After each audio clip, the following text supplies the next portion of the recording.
Hi students, हम पढ़ रहे हैं बीएससी थर्ड ईयर में paper first.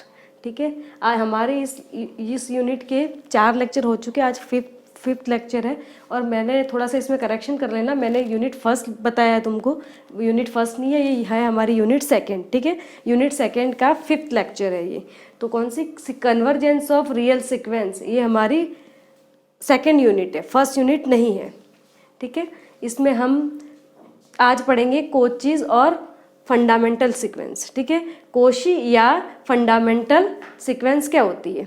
A sequence xn is called fundamental और Cauchy sequence if corresponding to an arbitrary epsilon is greater than 0 there exists n0 is belongs to n such that कि क्या होगा? Modulus of xn minus xm is less than epsilon when all of n is greater than n0 and m is greater than n0। ठीक है, और यहाँ पे n भी greater than m होगा। क्या होगा यहाँ पे? n is also greater than m। ठीक है, ये ध्यान रखना। तो क्या होता है? एक अनुक्रम xn मूल अथवा कोशी अनुक्रम कहलाती है। क्या कहलाती है? फंडामेंटल को क्या बोलते हैं? मूल अनुक्रम। मूल अनुक्रम या कोशी अनुक्रम कहलाती है यदि स्वेच्छ एप्सिलॉन इज ग्रेटर देन 0। मतलब कोई हम एप्सिलॉन चूज कर रहे हैं जिसकी वैल्यू वैसे तो बहुत छोटी है बट 0 से बड़ी है, के संगत एक ऐसा धन पूर्णांक n0 विद्यमान है कि मॉडुलस ऑफ एक्स, ये इसकी डेफिनेशन है, तुमको बस ये ध्यान में रखना है, याद रखना है। Modulus of xn minus xm is less than epsilon. मतलब इन दोनों का जो डिफरेंस है ना, जब सीक्वेंस xn और सीक्वेंस xm में, वो जो सीक्वेंस xn और सीक्वेंस xm में जो डिफरेंस है वो एप्सिलॉन से भी छोटा। एप्सिलॉन ऑलरेडी हमारे पास छोटी वैल्यू है जो 0 से बड़ी है, पॉजिटिव है, बट उसकी ये जो वैल्यू है वो एप्सिलॉन से भी छोटी है। when all of n is greater than n0, m is greater than n0 and n is greater than m, जहाँ पे n0 क्या है हमारे लिए? धन पूर्णांक है। क्या है? धन पूर्णांक है। ठीक है, ये हमको डेफिनेशन है ये हमारी कि modulus of xn minus xm is less than epsilon when all of n is greater than n0, m is greater than n0 and n is greater than m। ठीक है, तो ये हमको याद रखना है। अब हमारी थ्योरम है, Cauchy sequence is bounded. Cauchy अनुक्रम परिबद्ध होती है। हमको क्या सिद्ध करना है? कोशी अनुक्रम इज बाउंडेड। ठीक है, कोशी सीक्वेंस इज बाउंडेड। हमने मान लिया लेट xn बी ए गिवन कोशी सीक्वेंस।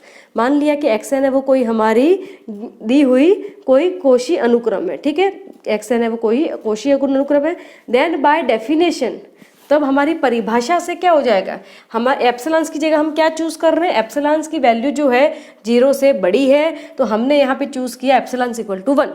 ठीक है, इसके लिए epsilons is equal to 1, modulus of xn minus xn0 is less than 1।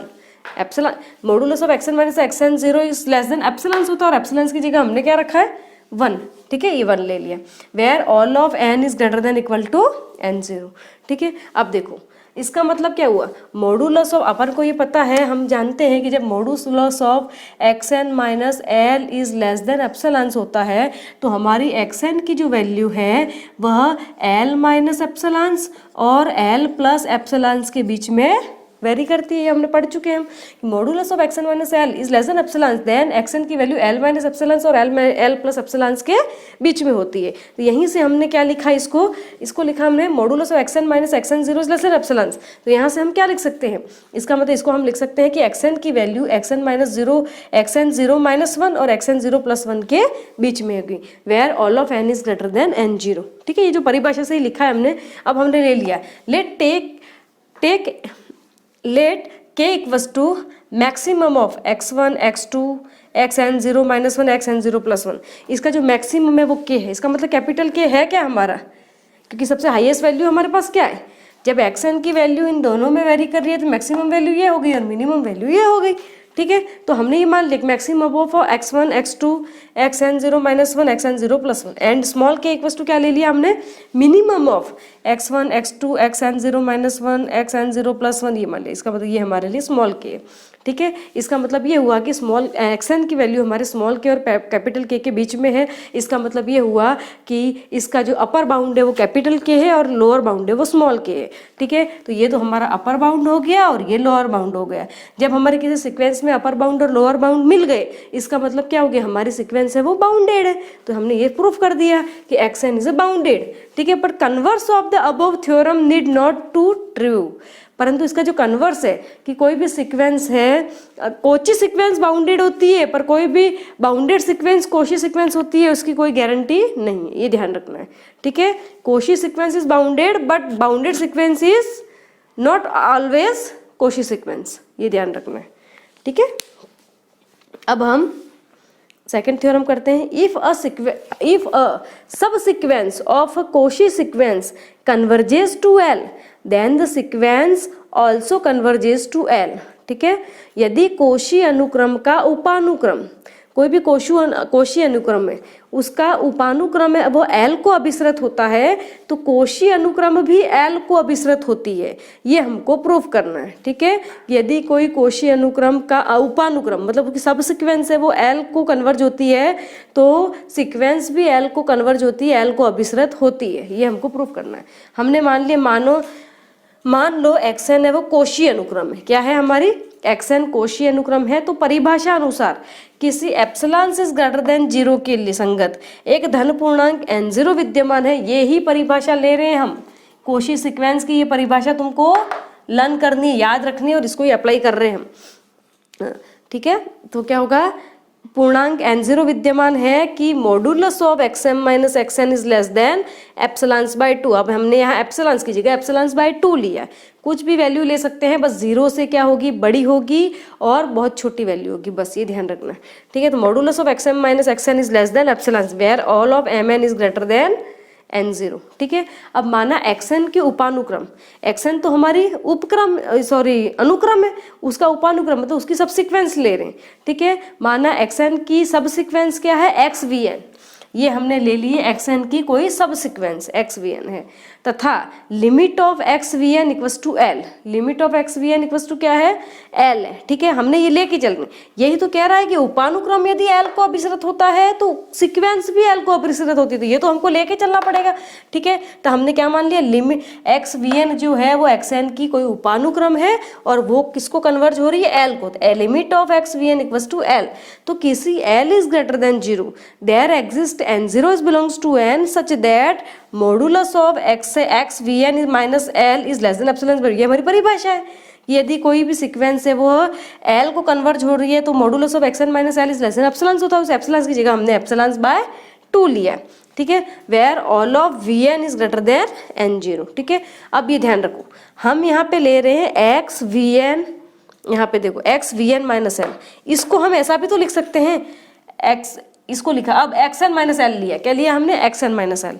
अब xn modulus of xn minus L को हम क्या लिख सकते हैं, xn minus xvn plus xvn minus L. अब यहाँ से xvn और हमने क्या किया, xvn को ऐड किया और xvn को सब्ट्रैक्ट किया, काटेंगे तो वापस वही की वही आ गया, तो हम इसको ऐसा लिख सकते हैं, modulus of xn minus L equals to xn minus xvn plus xvn minus L, ठीक है। अब हम ये जानते हैं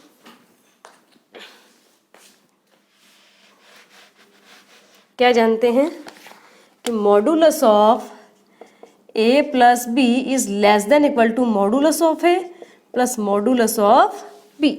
ये जानते हैं हम कि जब modulus of a plus B is less than equal to होता है modulus of a plus modulus of b, यही चीज हमने यहाँ पे अप्लाई की है, ठीक है। अब ये ध्यान रखना, अब ये ध्यान रखना, यदि हाँ इसको मैं xn माइनस xvn नहीं लेके मॉडुलस में xvn माइनस xn भी लिख सकती हूँ, क्या लिख सकती हूँ, क्योंकि देखो मॉडुलस के अंदर -2 होगा तो भी वैल्यू 2 ही होगी और +2 होगा तो भी इसकी वैल्यू 2 ही होगी, मॉडुलस है इसका मतलब माइनस है तो भी प्लस ही हो जाएगा, ठीक है। मॉडुलस लेंथ को शो करता है, हाँ। तो इसके बाद इसका मतलब क्या लिखते हैं, modulus of xn minus xvn plus xvn minus l को लिख सकते हैं less than equals to modulus of xvn minus xn plus modulus of xvn minus xn, ठीक है, ये लिख सकते हैं।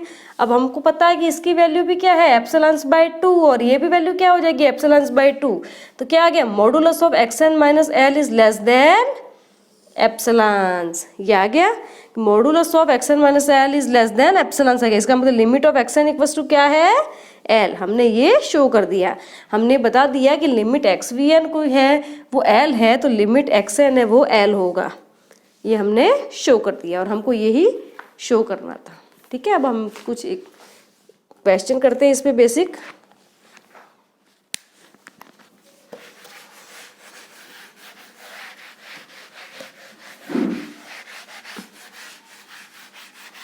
अब हम क्वेश्चन करते हैं। Proof by definition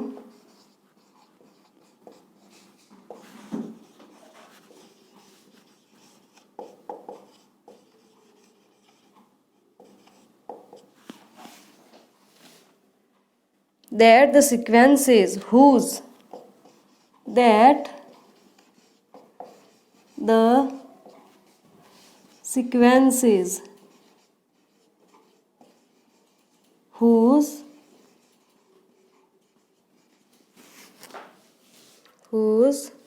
nth term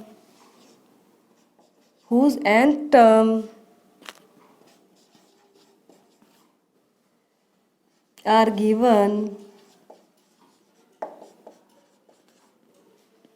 below are Cauchy sequence.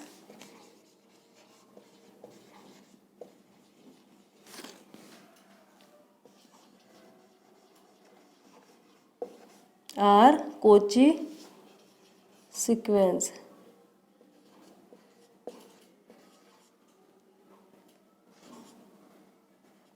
ठीक है, हमारे पास क्वेश्चन क्या है, N upon sequence x N equals to क्या दे रखा है, N upon N plus one. ठीक है, हमको क्या दे रखा है यहाँ पे, here given x N equals to दे रखा है N upon N plus one.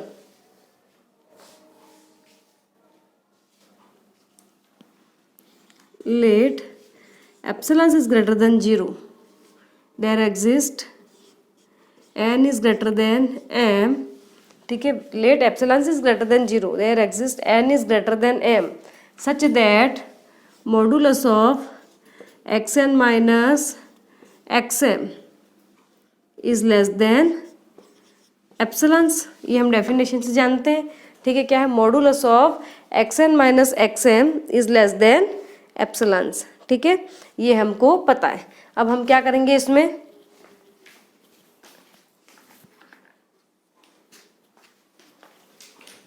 अब इसकी वैल्यू निकालो, X N minus M equal to X N equals to ये है N upon N plus one. ठीक है, माइनस ये हो जाएगा M upon M plus one. ठीक है, मॉडुलस ऑफ, ये डेफिनेशन से हम जानते हैं modulus of X N minus X M is less than epsilon लाना है हमको यहाँ पे, तो modulus of X N minus X M लेके चलेंगे। Modulus of X N minus X M equals to N upon N plus one minus M upon M plus one. अब इसको हम क्या लिख सकते हैं, इसको लिख सकते हैं one minus N upon N plus one. देखो एन प्लस वन हम एलसीएम ले लेंगे तो यहाँ से एन प्लस वन आएगा माइनस एन आएगा इधर। ठीक है, n plus one minus n, तो माइनस एन से एन तो कट जाएगा तो one upon N plus one again आ जाएगा। इसको हम ऐसा लिख सकते हैं, फिर अगेन इसको लिख सकते हैं one minus M upon M plus one. ठीक है, इसको क्या लिख दिया हमने, one minus N upon N plus one minus one minus M upon M plus one. ठीक है, ये ले लिया। अब देखो इस वन से ये वन तो कैंसिल हो जाएगा, तो बचेगा क्या हमारे पास, मॉडुलस ऑफ ये वन से ये वन, तो ये आ गया, ये माइनस माइनस प्लस हो जाएगा, ये आ जाएगा M upon M plus one minus N upon N plus one. ठीक है, अब हमको पता है, यहाँ देखो when N is greater than M then N plus one is also greater than M plus one, जानते हैं हम। ठीक है, ये हो जाएगा,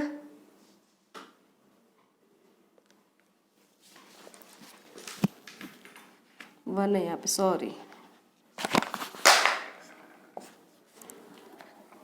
ठीक है, यहाँ पे वन है, तभी तो n प्लस वन हम एलसीएम लेंगे, तो n प्लस वन इधर आएगा माइनस वन, यहाँ पे आएगा n plus one minus one, तो वन से वन कैंसिल हो गया और ऊपर n आ जाएगा।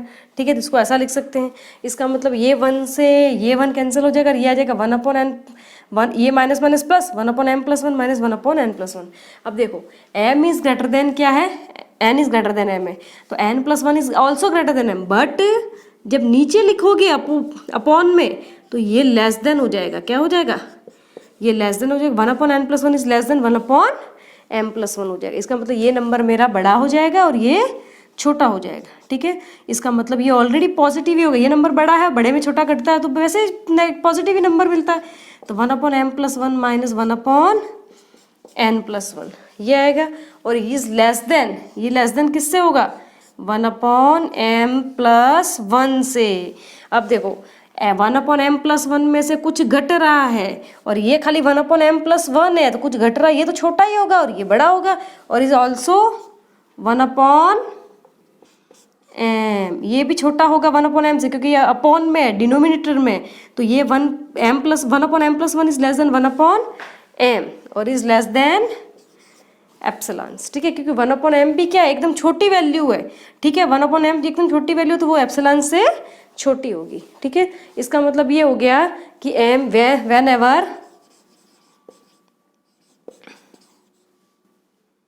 When ever m is greater than 1/epsilon, 1/m is less than epsilon, then m is greater than क्या हो जाएगा? 1/epsilon हो जाएगा। ठीक है, इसका मतलब क्या हो गया हमारे पास, इसकी वैल्यू जो आ गई ना कि modulus of xn minus xm is less than epsilon आ गई। क्या आ गई? Modulus of xn minus xm is less than epsilon for epsilon is greater than 0 there exist a positive integer, there exist a positive integer n0 such that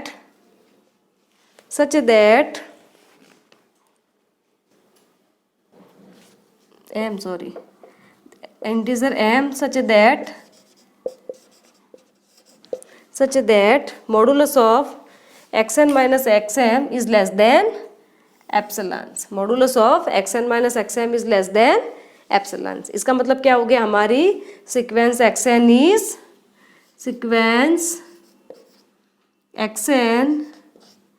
is क्या proof करना था? हमारी Cauchy sequence है। क्या है? Cauchy sequence है। Sequence xn is Cauchy sequence.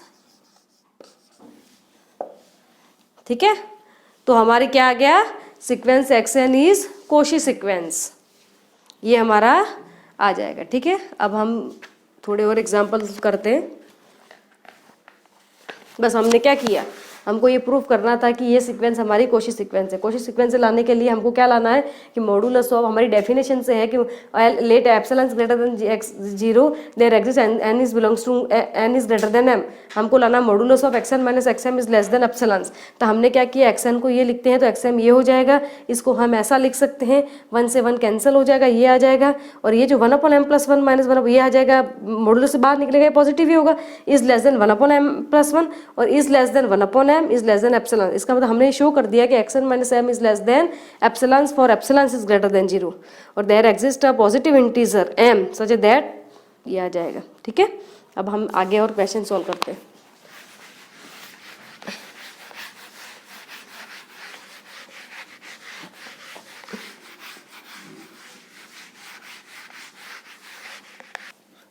ये था, ये बील कर रहे हैं हम 1/2 टू द पावर n। क्या दे रखा है हमको? 1/2 टू द पावर n। ठीक है, अब हम जानते हैं ये हमारी सीक्वेंस xn क्या दे रखी है यहाँ पे, sequence xn is given 1/2 to the power n। जिसे पहले क्वेश्चन किया वैसे ही करो। ठीक है, epsilon is greater than 0 there exist n is greater than m such that क्या होना चाहिए, modulus of xn minus xm। निकालो xn माइनस xm क्या हो जाएगा, xn इक्वल्स टू है 1/2 to the power n minus ये आ जाएगा 1/2 टू द पावर m। ठीक है, ये आ जाएगा। अब ये ध्यान रखना 1/2 to the power n minus 1/2 to the power m। ठीक है, अब यहाँ देखो हमको पता है कि जब n is greater than m है, ठीक है, n is greater than m है तो 2 to the power n is also greater than 2 to the power m। But 1/2 to the power n is less than 1/2 to the power m। क्या हो जाएगा, 1/2 to the power n is less than 1/2 to the power m, ये आ जाएगा। ठीक है, इसका मतलब यहाँ से हमारा क्या हो जाएगा, 1/2 to the power n minus 1/2 to the power m को हम लिख सकते हैं 1/2 to the power m minus 1/2 to the power n। ठीक है, तो इसको हम क्या लिख सकते हैं, 1/2m माइनस 1/2n लिख सकते हैं ऐसा, क्योंकि हमको देख बता दिया मैंने, जब n is greater than m है तो 2n is also greater then 2m, but जब उल्टा करेंगे तो क्या हो जाएगा, लेस देन हो जाएगा। इसका मतलब ये नंबर बड़ा होगा हमारे पास और ये नंबर छोटा होगा, और इज लेस देन 1/2m। इसकी वैल्यू इससे छोटी होगी क्योंकि इसमें तक ऑल माइनस हो रहा है, ठीक है। ये आ जाएगा इज लेस देन 1/2m और इज लेस देन एप्सिलॉन्स, ठीक है। क्या आ जाएगा, 1/2m is less than epsilons, ठीक है। ये एप्सिलॉन्स आ जाएगा, ठीक है। इसका मतलब हमने ये शो कर दिया कि 1/2m is less than epsilons, then whenever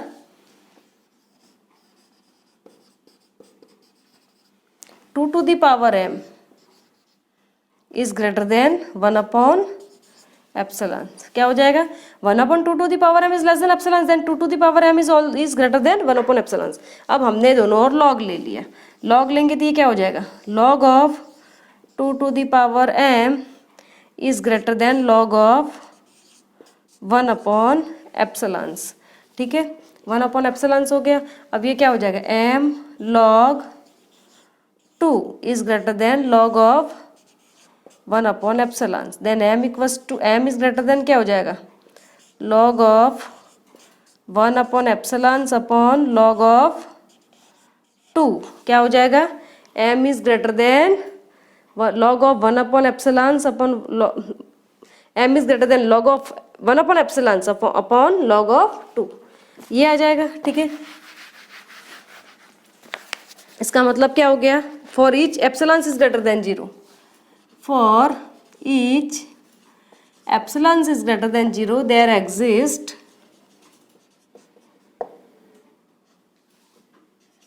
exist a positive integer m such that modulus of xn minus xm is less than epsilon, क्या हो जाएगा, modulus of xn minus xm is less than epsilon। So our sequence xn is a Cauchy sequence, ठीक है। So our sequence is Cauchy sequence, okay. हम दो example हमने किए, के ऊपर बेसिक क्वेश्चन करते हैं कुछ।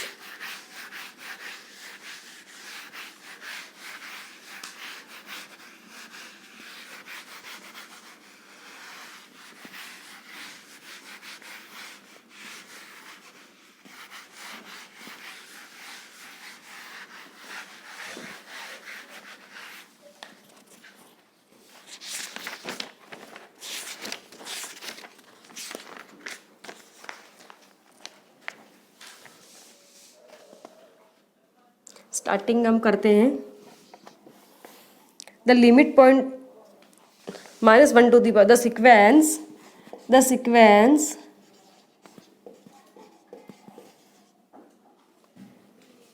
क्या दे रखी है, -1 to the power n into n is क्या होगी, -1 to the power n into n। ये जो सीक्वेंस है वो हमारी क्या होगी, ये हमको बताना है, ठीक है। अब -1 to the, यहाँ n क्या होता है, n is belongs to natural number n है वो नेचुरल नंबर n को डिनोट करता है। देखो जब हम xn इक्वल टू दे रखा है हमको -1 to the power n into n, ठीक है। जब इसकी वैल्यू रखेंगे हम x equals to 1, x1 equals to sorry n की जगह 1 रखो तो -1 to the power 1 into 1, तो ये क्या आ जाएगा, -1। अब रखो x2, जब x2 रखा तो क्या आएगा, यहाँ पे 2 रखोगे और यहाँ पे आ जाएगा, इसको हटा दो, यहाँ n हटा दो, पहले तो हम यही लेते हैं, ठीक है। सबसे पहले इजी मेथड ही बताती हूँ तुमको। ये देखो, अब देखो the sequence -1 to the power n is, -1 to the power n जो है वो कन्वर्जेंट है डाइवर्जेंट है, ये बताना है हमको, ठीक है। अब देखो n की जगह जब 1 रखोगे तो -1 आएगा, x 2 रखोगे तो -1 टू द पावर 2 1 आएगा, ठीक है। x 3 रखोगे तो -1 टू द पावर 3 -1, ठीक है। और ये प्रोसेस कब तक चलता रहेगा, जब तक हम नेचुरल नंबर तो हमारे ख़त्म ही नहीं होते, 1 से स्टार्ट होके इनफाइनाइट तक चलते हैं। तो हमको जो सीक्वेंस मिलेगी वो क्या मिलेगी, -1 1 -1 1 -1 1 मिलती जाएगी, इनफाइनाइट टाइम मिलती जाएगी, ठीक है। इसका मतलब इसकी वैल्यू क्या है, -1 1 -1 1 है। इसका मतलब ये क्या ऑसिलेटिंग है, क्या है सीक्वेंस, ऑसिलेटिंग सीक्वेंस है। और इनफाइनाइट टाइम में कितने टाइम से, इनफाइनाइट टाइम ऑसिलेटिंग होगी, क्या होगी। So the sequence xn, so the sequence xn equals to -1 to the power n is oscillating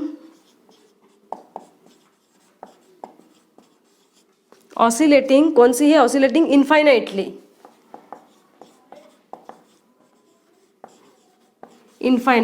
ठीक है। So our sequence -1 to the power n is oscillating infinitely, infinite times oscillate होगी, ठीक है। आगे और देखते हैं।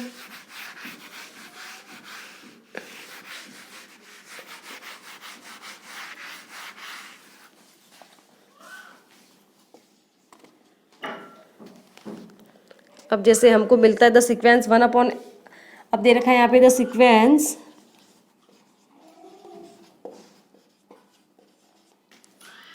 n to the power 1 upon n converges to, किसको कन्वर्ज हो रही है ये बताना है मुझे,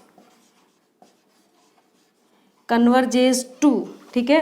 कन्वर्जेंस निकाला, कन्वर्जेस टू किसको कन्वर्ज हो रही है, तो क्या करते हैं अपन, लिमिट निकाल दो, limit n tends to infinite n to the power 1 upon n। अब इधर देखो, जब तुम यहाँ पे कुछ भी रखो बट यहाँ पे 1 अपॉन इनफाइनाइट, यहाँ देखो यहाँ पे जब आप लिखोगे यहाँ कुछ भी रख रहे हो, ठीक है, वैल्यू कुछ भी है, परंतु यहाँ पे 1 अपॉन इनफाइनाइट रखते ही ये 1 अपॉन 0 बनेगा, सॉरी 1 अपॉन इनफाइनाइट बनेगा। 1 अपॉन इनफाइनाइट क्या होता है, 0।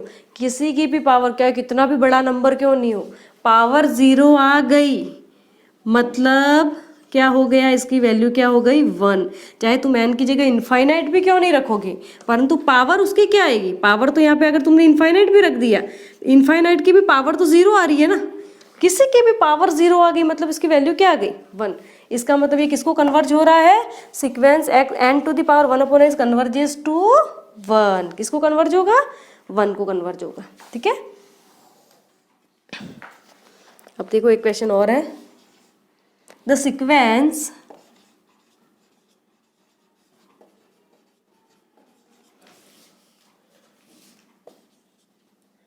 n² +1 upon n³ +1 converges to,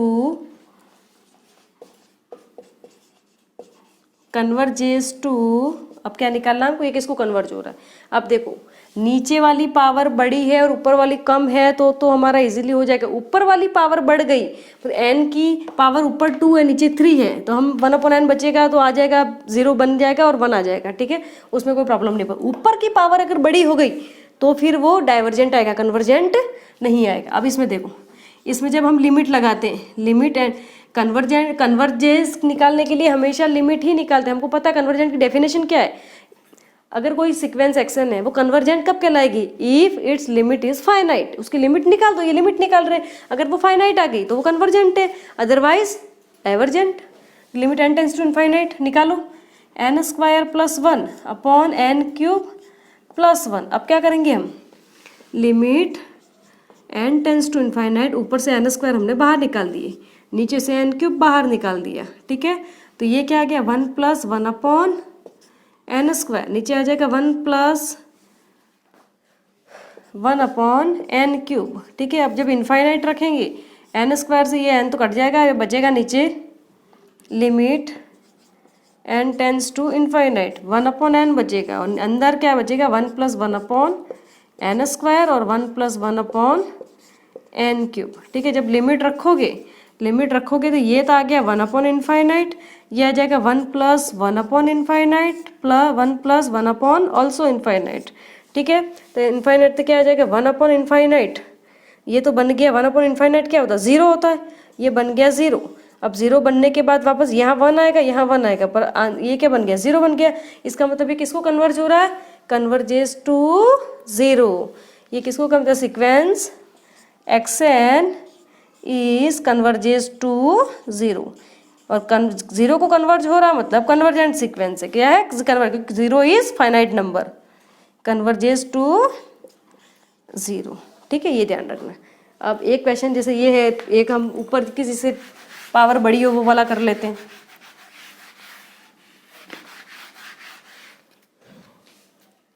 जैसे देखो, द सीक्वेंस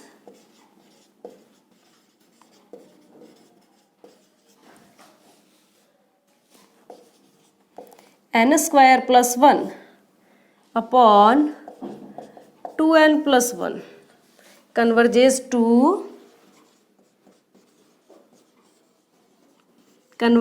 टू, अब ये किसको कन्वर्ज हो रहा है, ठीक है, लिमिट ही लगानी है हमको, limit n tends to infinite n² + 1 upon 2n + 1।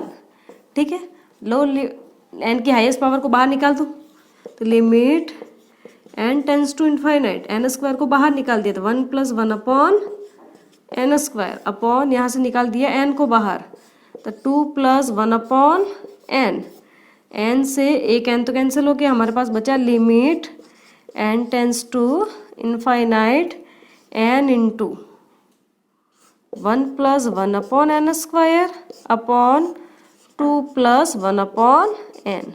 अब अंदर कुछ भी हो बट ये जो n है वो इनफाइनाइट है, पूरी इक्वेशन को इनफाइनाइट ही बना देगा जब तुमने इनफाइनाइट रख दिया इधर, तो 1 + 1 upon infinite upon 2 + 1 upon infinite. तो ये इक्वेशन क्या हो जाएगी, इनफाइनाइट आ जाएगी। कन्वर्ज किसको होगा, इनफाइनाइट को कन्वर्ज होगा, और कन्वर्ज इसका मतलब ये कन्वर्जेंट सीक्वेंस नहीं है, ये हमारी कौन सी सीक्वेंस कहलाएगी, डाइवर्जेंट सीक्वेंस कहलाएगी। ठीक है, तो आज हमने कुछ सीक्वेंस के भी, आप कॉशी सीक्वेंस या फंडामेंटल सीक्वेंस पढ़ी, उसके बाद थोड़े से कन्वर्जेंट सीक्वेंस के भी क्वेश्चन सोल्व किए, बाकी आगे हम नेक्स्ट क्लास में पढ़ेंगे। Okay, thank you.